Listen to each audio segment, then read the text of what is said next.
kwako. Sasa tuelekee hadi kaunti ya Kericho, huku tunaungana na mwanahabari wetu Winnie Chepkemoi ambaye naye anatuarifu ya kwamba ajali ya kusikitisha ilitokea katika eneo bunge la Belgut, kaunti ya Kericho, ambapo familia moja kutoka kijiji cha Chemororoch ingali inaomboleza kifo cha mpendo wao, huku akitoa wito kwa madereva kuzingatia sheria za barabarani. Chepkemoi alihudhuria maziko ya mwanakijiji huyo na akatuandalia taarifa ifuatayo.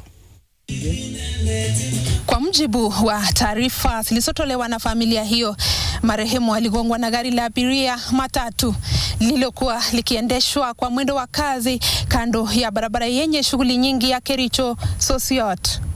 Na tunaomba tu waende pole pole, especially hapo stage watuweke bumps. Vijana wetu wale wanaendesha bodaboda, tafadhali sana msikimbie sana kwa barabara.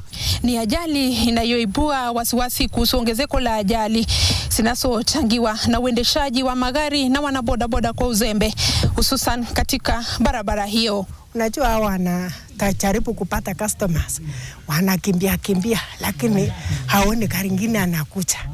Lakini tunaomba tu aweke sheria, haanze kutoka Belgut bumps, ikuwe pole pole kwa sababu stage ni watu wengi wako hapo.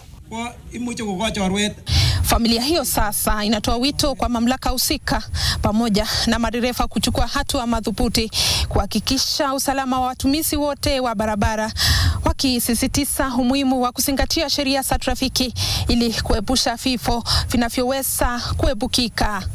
Wizara ya barabara iweke sheria ambapo inawasuia madereva wasiendeshe gari kwa speed. Itabidi mimi nipange tuje na watu wa NTSA na wale watu wengine ili tuweze kufunza watu vile jinsi ya kutumia barabara, na wale watu wa bodaboda na magari wasikuwe na mbio. Ajali hii ni mojawapo za ajali ambazo zimekuwa zikishuhudiwa katika kaunti hii ya Kericho.